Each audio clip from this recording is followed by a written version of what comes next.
Chapter 17. Fear gripping them, the Hardys drifted down silently through the fog.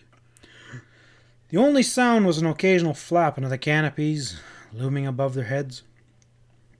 The ground can't be too far, Frank thought. What kind of terrain, though? Sharp rocks, trees, open water? He and Joe heard a muffled explosion some distance away. Weber's biplane must have crashed, Joe concluded. Hope he bailed out in time. Suddenly the milky void vanished, and the Hardys blinked in relief. They were less than 100 feet above a farmland area. They settled down in a plowed field, a short distance from each other. Frank tumbled across the soft ground a couple times and hauled in a section of shroud lines to spill the air from the canopy of his chute. "You all right?" he shouted to Joe, throwing off his harness and running towards him. "I'm okay. That was wild, but I wouldn't want to do it again under those same conditions." Frank pointed to a plume of smoke rising behind a hill about a half-mile away. "That must be the explosion," he yelled. "Let's go see if it's Weber's plane." They raced towards the spot. In a few minutes they came to a charred, twisted mess of wreckage. A pool of oil was still burning. "Well, at least Weber isn't in the crack-up," said Joe, "but where is he?" At that instant, the pilot called out to them. "Hey, fellas, give me a hand." The voice seemed to come from a small clump of trees that was located 500 feet away, and when the boys reached it, they saw Weber dangling in his harness high above those branches. "Are you hurt?" Joe asked with concern. "No, only my pride," the pilot answered. "I'm supposed to be an expert at handling a parachute, and where do I land and get trapped? In the only grove of trees within a mile." "Well, you're too far above the ground to try dropping free," Frank warned. "We better get help." People from the surrounding farms who had seen the smoke began to arrive on the scene. When the boys asked for some rope, one of the farmers rushed off. He returned in a few minutes with a coil of 1-inch hemp rope. Joe took it and began shinning up the tree in which Weber's chute had been snagged. Everyone watched the rescue as he edged out along a branch directly above the pilot and tied one end of the rope to it. Seconds later, they were both sliding to the ground. The farmer on whose property they landed stepped up. "My name is Hank Olson," he said. "Was anybody injured?" "No," Frank replied. "Sorry about the plane coming down on your land." "Oh, that's all right. I haven't done any planting in that section yet anyhow," the farmer explained. Weber spoke up. "I'd like to get to a telephone to report the crash." "Well, you can use the phone at my house," Olson offered. "I'll drive you over. My pickup truck is just on the other side of the hill." When they arrived at the farmhouse, the pilot called the control tower at Bayport Field to report the accident. Frank phoned Miss Hardy to let her know where he and Joe were, and then got in touch with Chet Morton for a ride home. "What?" Chet exclaimed in disbelief when he heard about the Hardys' adventure. "Say that again?" "I said we had to bail out of Weber's biplane," Frank declared. "Oh, come on," his chum muttered disbelieving. "It's true," Frank replied. "We need a ride home. Think your old jalopy will hang together long enough for you to come pick us up?" "Hang together," Chet retorted. "That's no way to talk about one of the finest pieces of machinery. Where are you?" Frank asked the farmer for his exact location. Olson unfolded a road map and pointed to a spot about 90 miles northeast of Bayport. Frank traced the route with his finger and relayed the information to his friend. "All right, I'm on my way," Chet answered. Nearly 3 hours passed before the Hardys saw their chum's yellow jalopy bouncing along the narrow road leading to Olson's house. Weber and the boys thanked the farmer and his wife for their hospitality and then started for Bayport. As they rode along, the Hardys and Weber discussed the pursuit of Mars' plane. "I wonder if he ran into any trouble," Joe mused. "When I called Control Tower, I asked if they knew about the stretch of fog north of them," Weber explained. They did, and said it was only 2 or 3 miles across with clean air on the other side. And since Mars' plane was equipped with radio, Frank interrupted, the pilot would have received the latest weather reports. He knew that he could fly through the fog bank and be in the clear within a few minutes.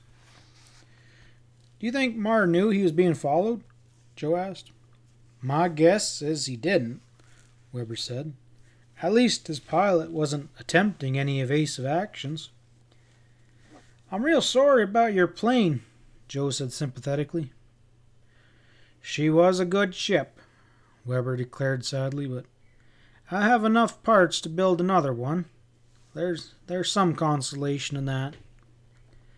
Chet dropped Weber in the Hardys at the Bayport field, where the pilot made arrangements to fly home. After expressing their thanks to him for his help and saying goodbyes, the boys walked towards their car. We better call Agent Keith before we go home, Joe suggested, and they went inside to the telephone. It's too bad Mar got away, the agent said when Frank told him about their recent adventure. But I'm sure glad that your brother and you are safe. Frank drew a notebook from his pocket and opened it.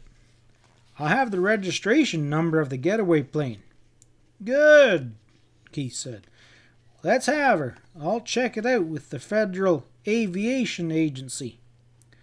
Frank gave over the number and then hung up. The boys went to the parking lot. In a moment, Frank frowned. I thought I left our car here. You did, Joe said with a sickening feeling. It's been stolen.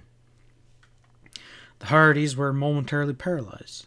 Not only their fine convertible, but Mr. Wright's highly secretive invention was gone. Frank spoke first. Come on, Joe. We gotta call the police. The boys ran to the administration building and telephoned, and they were told by the sergeant on duty that state troopers had picked up a car fitting the convertible's description. Will you Hardys go out to the end of Pleasantdale Road and look at it? The officer requested. Frank hailed a taxi which took them to the spot and then back to Bayport. The convertible was a sorry sight. Every bit of upholstery had been slashed and the contents dumped out. Articles had been removed from the front compartment and trunk, and the spare tire had been ripped open. It's too bad, fellas, the trooper said. Yeah, Frank answered, testing the rack. It was still bolted in place, but he winked at Joe, a signal that he wanted to be alone for a further search. On a pretext, Joe got the trooper around the front of the car, and quickly Frank looked under the tire well. The box and the invention were still there. Frank slammed the lid shut. He called out, Joe, if this baby still runs, let's go home. The engine started promptly, and the steering mechanism was undamaged. Frank signed a paper for the police saying that he was the owner of the car, and the boys rode off. As soon as they reached home, Joe carried the invention to the boys' room and hid it. I'm afraid that next time the gang's going to find this, he told his brother. I agree, Frank answered. What say we ask Mother to put it in her safe deposit box? I'm sure Dad would agree. Miss Hardy and Aunt Gertrude approved this idea, and as soon as the bank was open the next morning, they took the invention downtown. A little while later, the phone rang. Miss Hardy called to assure her sons of its safety. A few minutes later, Agent Keith phoned. Well, we lost Mar again, he said. The FFA looked up the registration number of his plane. It belongs to a fixed base operator at a small airport in Connecticut. Mar's pilot rented the plane for the day.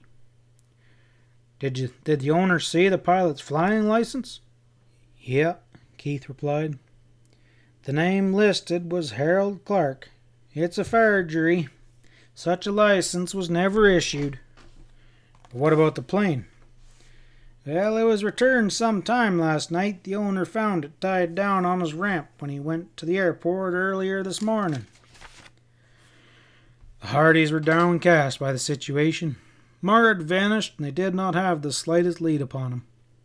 Furthermore, their car was a wreck, and they reported the damage to the insurance company and waited for an investigator to come.